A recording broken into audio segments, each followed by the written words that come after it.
जहाँ तक अवेयरनेस का सवाल है तो आई डेफिनेटली थिंक एक्टिविज़म एक बहुत अच्छा सोल्यूशन है लोगों के अंदर ये शऊर उजागर करने में कि एक मसला एग्जिस्ट करता है और उसको सॉल्व होने की ज़रूरत है।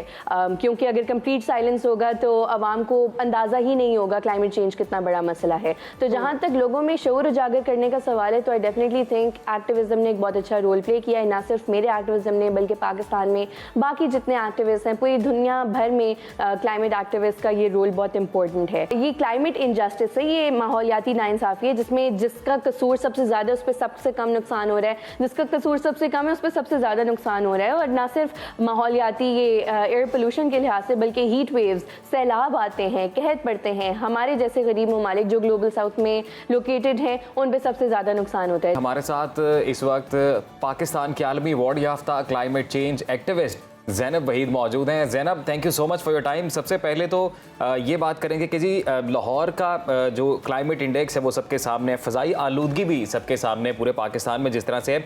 अब लाहौर हाई कोर्ट का जो डिसीजन आया है कि पुरानी टेक्नोलॉजी के हामिल ईंटों के भट्टों को फौरी गिरा दिया जाए, कितना अच्छा ये आपको लग रहा है ये फ़ैसला होगा और कितना बेहतर साबित होगा ये मुस्तकबिल के लिए?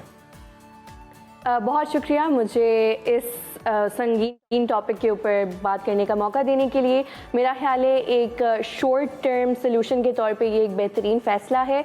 हम हर साल देखते हैं मानसून के फ़ौरन बाद हमें स्मॉग का एक सीज़न नज़र आता है, ना सिर्फ लाहौर में बल्कि पूरे साउथ एशियन रीजन में। और स्मॉग क्योंकि लोकली प्रोड्यूस्ड सारे धुएँ की वजह से मज़ीद एग्रवेट होती है, तो ना सिर्फ ये इमीडिएटली एयर पोल्यूशन की क्वालिटी को बेहतर करेगा ये वाला फ़ैसला, बल्कि आने वाले जो स्मॉग के सीजन्स हैं उनमें भी अफाका हम देख सकते हैं इसके नतीजे में। लेकिन एक चीज़ नोट करना बहुत ज़रूरी है कि धुआं और इमिशंस डिफरेंट चीज़ें हैं, और अगर हम क्लाइमेट चेंज को सॉल्व करने की कोशिश कर रहे हैं तो ये डिसीजन पाकिस्तान के एक शहर में होने वाला ये अमल क्लाइमेट चेंज को ओवरऑल सॉल्व नहीं कर सकता, क्योंकि पाकिस्तान की एज अ मुल्क कंट्रीब्यूशन ही लेस देन 1% है। तो पूरी दुनिया में जो मिशन जी ठीक है। ज़ैनब, हमने देखा कि यंग क्लाइमेट चेंज एक्टिविस्ट हैं और आपने दुनिया के मुख्तलिफ फोरम्स पर पाकिस्तान के हवाले से बात की और इसके साथ साथ आपने माहौलियात तब्दीलियों पर आवाज़ भी उठाई। इससे बचाव के लिए भी आपने मुख्तलिफ तदाबीर लोगों तक पहुँचाने की कोशिश की। आपने जो सारी मेहनत की, आपको ऐसा लगा कि वाकई कोई कामयाबी हुई है उसमें?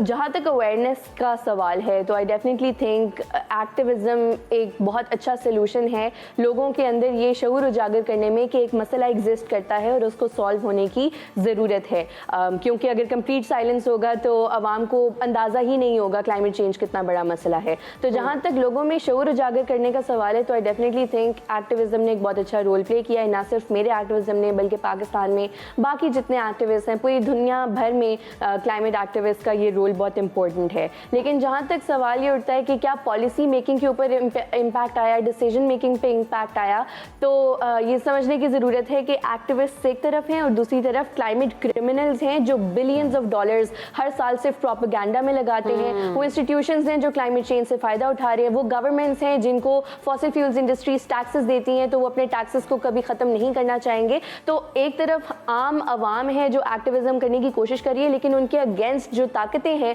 वो बहुत पावरफुल हैं, दे आउट पावर अस, दे आउटवे अस, और जिसकी वजह से डिसीजन मेकिंग के ऊपर हालांकि हम प्रोटेस्ट निकालते हैं, हम लीडर्स का रास्ता रोकते हैं। लास्ट कॉप में हमने देखा कि जहाँ से जिस कॉन्फ्रेंस हॉल से ये वर्ल्ड लीडर्स ने निकलना था वहाँ सारे एक्टिविस्ट ने यूं हाथों की चेन बनाकर उनका रास्ता रोका। दुरुस्त फरमा रही हैं, एक्टिविस्ट अपना सही काम कर रहे हैं। ग्रेटा थनबर्ग जो है गालिबन वो भी इसकी एम्बेसडर हैं, इसका फेस हैं और उन्होंने एक बड़ी जिद्दोजहद की। ये बताइएगा कि ये एक फैक्ट है कि पाकिस्तान क्लाइमेट एमिशन में कंट्रीब्यूशन लेस देन 1% है पाकिस्तान का, और दुनिया के तरक्की याफ्ता ममालिक जो सबसे ज़्यादा कार्बन एमिट करते हैं, फ़ज़ाई आलूदगी सबसे ज़्यादा फैलाने का बायस वो बनते हैं। लेकिन अनफॉर्चुनेटली पाकिस्तान उस फहरिस्त में है जो फ़ज़ाई आलूदगी से मुतासिर होने वाले ममालिक हैं। तो एक गवर्नमेंट सतह पर क्या करना चाहिए और फिर इंटरनेशनल गवर्नमेंट का, आलमी बरादरी का क्या रद्द-ए-अमल होना चाहिए, वहाँ से हम क्या तवक्को करें?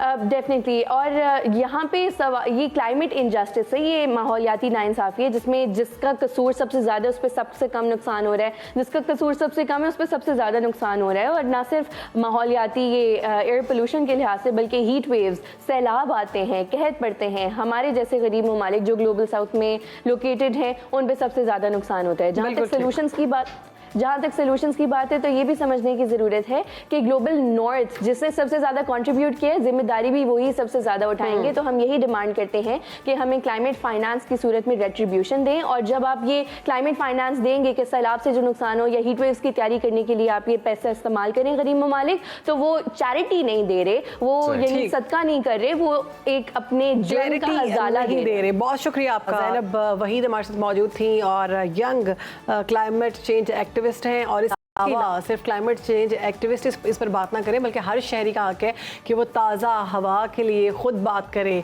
ताकि वो जो सांस ले रहे हैं क्या वो प्योरीफाई हो सकती है, नहीं हो सकती।